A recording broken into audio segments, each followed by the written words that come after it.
역사상 가장 위대한 왕 하면 딱 떠오르는 이름이 바로 다윗이죠. 그런데 오늘은 그의 가장 빛나는 순간이 아니라 그의 인생에서 가장 깊고 어두웠던 한 챕터를 들여다보려고 합니다. 사무엘하 11장에서 24장에 걸쳐 기록된 그의 걷잡을 수 없는 추락, 그리고 그 끝에서 마주한 구원에 대한 이야기인데요. 자, 지금부터 그 이야기 속으로 한번 들어가 볼까요? 이건 그냥 단순히 영웅의 흠집에 대한 이야기가 아니에요. 모든 걸 가졌던 왕이 저지른 단 한 번의 실수가 어떻게 끔찍한 비극의 눈사태를 만들어내는지, 그리고 모든 게 무너져 내린 그 잿더미 속에서 과연 어떻게 구원의 빛이 다시 비추게 되는지 그 강력한 과정을 따라가 볼 겁니다. 자, 이야기의 첫 막입니다. 모든 권력의 정점에 서 있던 다윗 왕. 그가 자신의 인생, 아니 한 왕국의 운명을 송두리째 바꿔 넣을 치명적인 선택을 내리는 바로 그 순간으로 들어가 보겠습니다. 여기서 우리가 정말 주목해야 할 점은요. 이 모든 재앙이 사실 아주 사소해 보이는 게으름에서 시작됐다는 거예요. 왕이라면 당연히 있어야 할 전쟁터가 아니라 편안한 왕궁 옥상에 머물기로 한 그 결정 하나. 그게 결국 간음으로, 또 그걸 덮으려는 거짓말로, 그리고 마침내는 충직한 부하를 죽음으로 내모는 끔찍한 연쇄 반응을 일으킨 거죠. 죄라는 게 한번 발을 들이면 이렇게 걷잡을 수 없이 커진다는 걸 정말 적나라하게 보여주는 대목입니다. 하지만 비밀은 영원할 수 없죠. 다윗이 애써 외면하고 있던 그 추악한 진실을 들고 그의 견고한 위선의 벽을 깨트리기 위해 한 사람이 찾아옵니다. 바로 나단 선지자와의 운명적인 대면, 그 순간으로 넘어가 보죠. 이 나단의 방식이 정말 기가 막힙니다. 다짜고짜 왕이 잘못했습니다 라고 소리치는 대신 한편의 이야기를 들려주거든요. 이 이야기를 들은 다윗은 정의감에 불타서 그 나쁜 부자를 막 비난하죠. 바로 그 순간 다윗은 자기도 모르게 자기 자신에게 유죄를 선고해버린 셈이 된 겁니다. 이야기가 끝나자마자 나단은 다윗의 눈을 똑바로 쳐다보면서 이렇게 말합니다. 당신이 바로 그 사람입니다. 이 한마디는요, 다윗이 그동안 쌓아 올렸던 모든 변명과 합리화의 벽을 단번에 박살내는 거대한 망치 같았어요. 모든 진실이 발가벗겨지는 순간이었죠. 근데 여기서 진짜 놀라운 건 다윗의 반응이에요. 보통의 왕 같았으면 당장 나단을 끌어넣으라고 화를 냈을 텐데 그는 그러지 않아요. 그 자리에서 완전히 무너져 내리면서 자기 죄를 인정합니다. 그의 이 처절한 회개의 기도가 바로 시편 51편에 담겨서 수천 년이 지난 지금까지도 용서를 구하는 모든 사람들의 기도가 되고 있죠. 다윗은 개인적으로 용서를 받았을지 몰라도 그가 저지른 행동의 대가는 이제부터가 시작이었습니다. 마치 잔잔한 호수에 던진 돌멩이가 거대한 파문을 일으키는 것처럼요.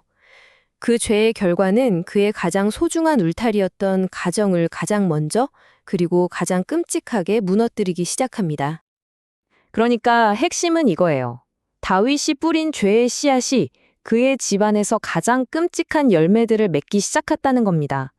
아들이 딸을 욕보이고 그걸 본 다른 아들이 복수심에 형제를 죽이고 한 나라의 왕이기 이전에 아버지였던 다윗의 마음이 이 참혹한 비극들 앞에서 얼마나 갈기갈기 찢어졌을까요?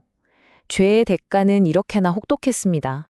가정에서 시작된 이 작은 균열은요, 이제 걷잡을 수 없이 번져서 왕국 전체를 뒤흔드는 거대한 폭풍이 됩니다. 바로 다윗이 가장 사랑했던 아들 압살롬이 일으킨 반란이죠. 다윗의 고통은 여기서 그야말로 절정에 달합니다. 다른 누구도 아니고 자기가 가장 사랑했던 아들에게 배신을 당해서 자신이 세운 왕국과 수도에서 맨발로 울면서 쫓겨나는 신세가 된 거예요. 한때 충신 우리아의 가정을 무참히 파괴했던 그가 이제는 자신의 아들에게 모든 걸 빼앗기는 뼈아픈 대가를 치르게 된 거죠. 이 장면은 정치적인 승리 뒤에 가려진 한 아버지의 비통한 마음을 보여줘요. 그는 반역자가 죽었다는 보고를 들은 게 아니에요. 그냥 사랑하는 아들을 잃은 아버지로서 절규하고 있는 거죠. 이 통곡을 통해서 우리는 죄의 결과가 남기는 상처가 얼마나 깊고 개인적인 것인지를 처절하게 느끼게 됩니다. 가족도, 왕좌도, 명예도, 상상할 수 있는 거의 모든 것을 잃은 다윗. 이야기는 이대로 비극으로 끝나는 것처럼 보입니다. 그런데 놀랍게도 모든 것이 무너진 바로 그 폐허 속에서 이야기는 회복과 은혜를 향한 마지막 반전을 준비하기 시작합니다. 근데 참 흥미로운 게 뭐냐면요. 이 모든 끔찍한 일을 겪고 난 노년의 다윗조차 또다시 실수를 한다는 거예요. 이번에는 자신의 군사력이 얼마나 대단한지 확인하고 싶은 교만한 마음에 빠져서 인구조사를 강행하죠. 이건 우리에게 중요한 사실을 알려줍니다. 구원받은 영웅조차도 평생 자신의 연약함과 싸워야 하는 그저 한 사람의 인간일 뿐이라는 걸요. 여기서 우리는 다윗 인생을 쭉 관통하는 하나의 패턴, 즉 죄, 심판, 그리고 회개로 이어지는 마지막 순환을 보게 됩니다. 자신의 교만을 깨달은 다윗은 즉시 회개하고요. 하나님께서는 아라우나의 타작마당이라는 아주 구체적인 장소에서 그의 제사를 받으시고 마침내 심판을 거두십니다. 자, 이제 마지막 그리고 가장 중요한 질문이 남았어요. 왜 하필 그 많고 많은 장소 중에 바로 여기 아라우나의 타작마당이었을까요? 하나님의 심판이 멈추고 용서와 은혜가 시작된 이 땅이 역사적으로 대체 어떤 의미를 갖게 되는 걸까요? 그 답이야말로 이 이야기 전체를 관통하는 가장 놀라운 반전입니다. 바로 이 장소가 훗날 이스라엘 민족 전체의 신앙의 심장부가 돼 솔로몬 성전이 세워지는 자리가 되기 때문입니다. 이거 정말 놀랍지 않나요? 한 인간의 가장 처절한 실패와 회개의 장소가 민족 전체의 용서와 예배의 중심지로 거듭난다는 것. 이것이야말로 폐허 속에서 피어나는 은혜가 무엇인지를 가장 극적으로 보여주는 장면이 아닐까 싶습니다.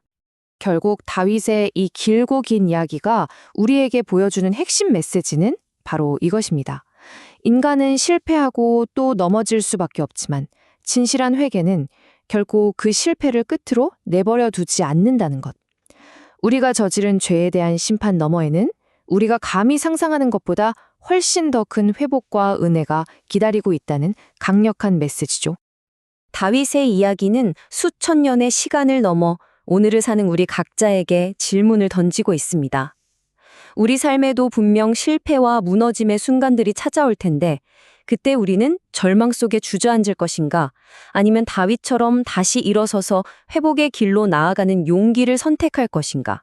한번 깊이 생각해 볼 문제입니다.